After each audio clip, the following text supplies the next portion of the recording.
In this episode of BEA Conversations, we speak to Rhonda Brewer of Motivation Excellence. Rhonda and I worked together at last year's Site Global Conference back in Bangkok.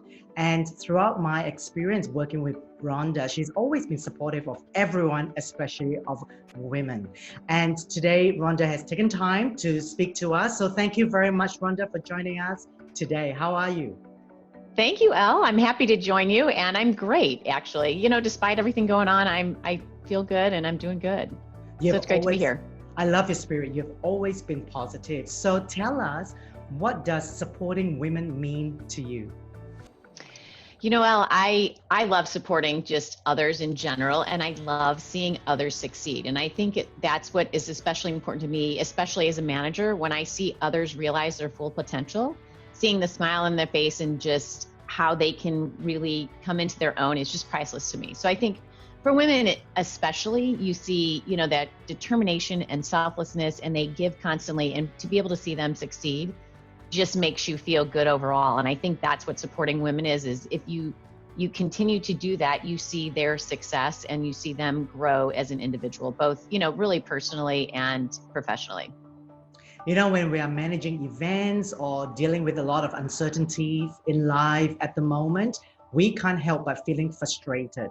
And frustration is one of the hardest emotions to, I guess, have a grasp on, because many a times it gets misinterpreted. So why do we need to break up with frustration? You know, I love the way that you put it, the whole breakup with frustration, because I think, I've never really looked at it that way, but I love just the wording of it. But I think there's a couple of things that go into the whole frustration piece. Some of it is just constant competition. And this has always been, and this is actually, when I met you, believe it or not, was at a conference, and we had a women in leadership panel talking about this. And one of the comments that came up was about competition against women. And I think that in and of itself, there is just this constant competition of everybody trying to climb over each other. And if we would just simply stop that and support each other to help us all get to our goal and understand what each other's goal is, that in and of itself would help you break up with a lot of frustration. So instead of trying to fight it and just climb, just work with everybody, let them understand what your goals are, understand what their goals are, and then help each other get there. So I think that's one of the big pieces for me, but go ahead. I've got a couple others. I totally understand where you're coming from, because sometimes we are unaware of the impacts when we use frustration. So give us a couple of more examples. What are some of the impacts, and why we should continue to say, all right, goodbye, frustration is not working anymore? Well, I think the other thing is, you know, we constantly want to be everything to everyone, or we think that we always have to be perfect. And the fact is, we're not perfect. Nobody is perfect in this world. And I think we try and beat ourselves up constantly to, you know, be perfect every single day. And the reality is, you know, you don't wake up overnight and run a marathon. You have to, as you know, you're a runner like me, you're going to have good days and you're going to have bad days. And you're not going to be perfect any day. And the more that you start realizing that, the more that you can embrace it and say, you know what, I'm giving my all today. And some days it's going to be a little bit less than it is others. And once you understand that and embrace it, then I think you're just going to live at peace, and you're going to be able to break up with that frustration so much more. So I think that's just the one thing, is just giving yourself a break and saying, you know what, is you are another day, and but understand and work with that, and just don't get so frustrated with it.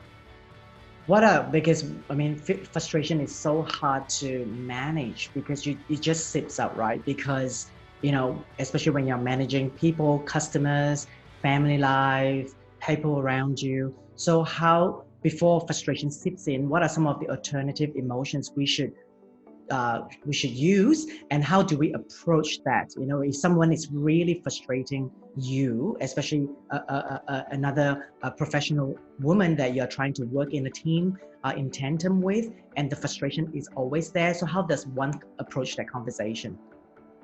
You know, I think you first have to kind of put yourself in their shoes and understand their perspective. So instead of just keeping up that frustrated approach, try and just say, you know what, help me understand your viewpoint. If it's a frustration on a viewpoint that you're just not meeting in the middle on, and just try and understand from their perspective, and then share your perspective. And at the end of the day, sometimes you're going to have to agree to disagree, and that's perfectly okay, because those two bringing in their own perspectives are going to make something different.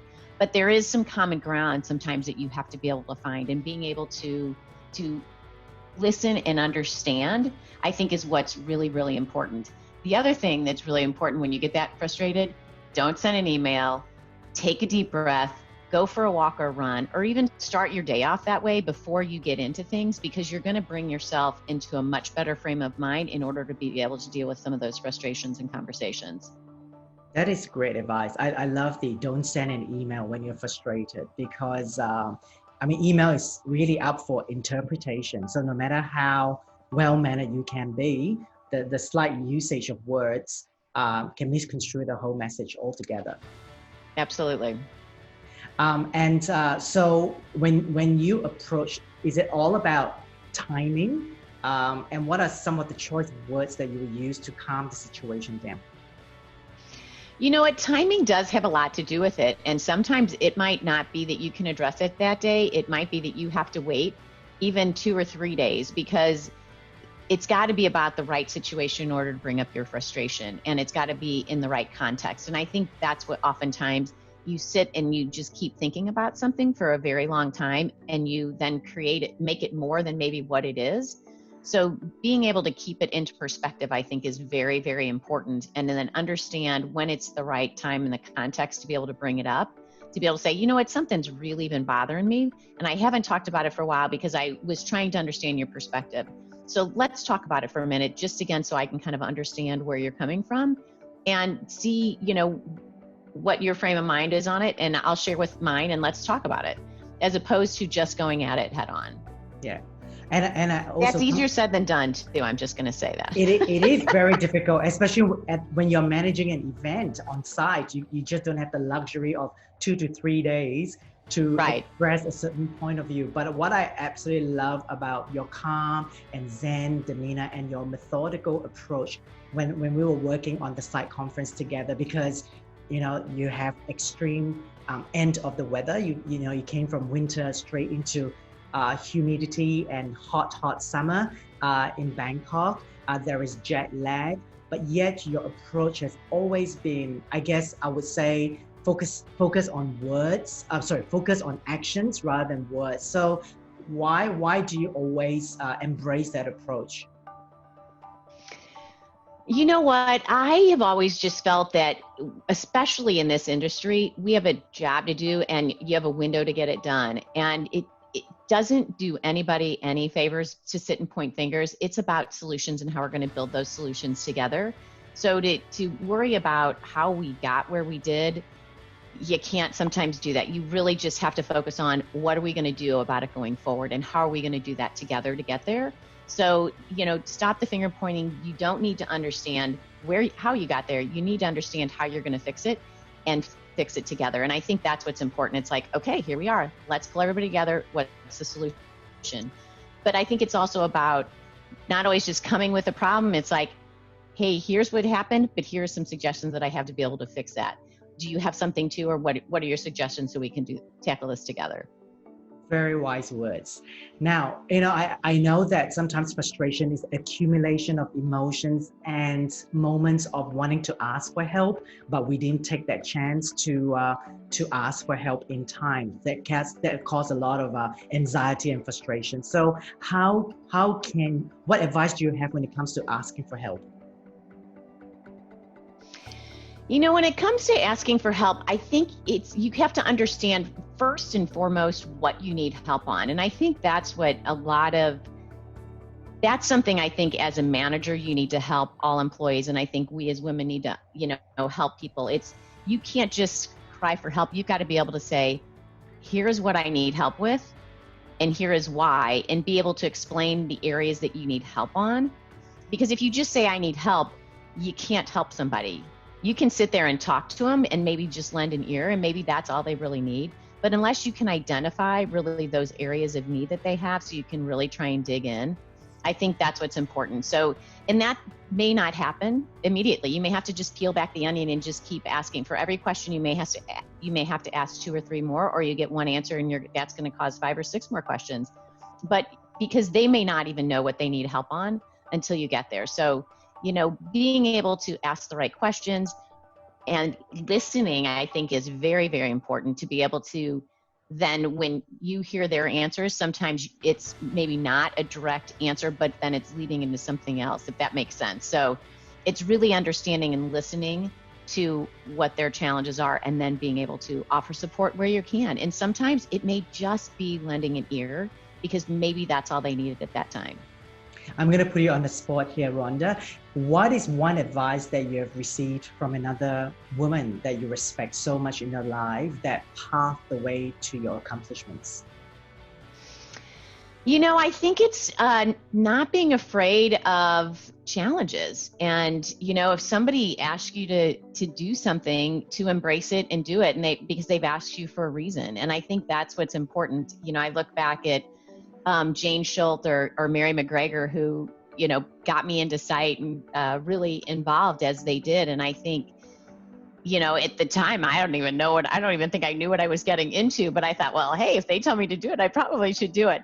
So I think that's, what's been really fun is that, don't be afraid if somebody pulls something up and you're like, I don't know if I, have enough time to do that, because I'll tell you what, when you get into it, you're going to have a ton of fun, and you're going to find the time no matter how busy you are. And I think that's what's important, because you just get so much out of giving back. And that's what we really need to continue to do and focus. And I, especially during this crisis, I've seen so many people that have just been diving in and helping where they can. And it's just been amazing to see the contributions of everybody during this crisis. So yeah, I think that's the biggest advice. Oh, I totally agree with you. I mean, we see it in the site family, the global site community, how everyone is helping each other, regardless where you're based, or well, we can't travel now anyway, but I don't think it disrupted our connectivity and our connection at all. And I think that's the beauty of a real relationship, especially when women have great relationship with women through a supportive network. Absolutely. Yeah, and we've had a lot of fun virtually. Yeah. But, it was funny at the beginning, I thought, wow, I haven't seen, you guys this much in a year or in 2 months that I have in an entire year. And now, I just want to see everybody. I just want to see them and touch them, but, we'll get there. We'll definitely get there. Thank you, Rhonda, so much for your time. And once again, thank you for being an inspiration. And we love having you on our episode of BEA Conversations. Well, thank you, Elle, for having me. I appreciate it.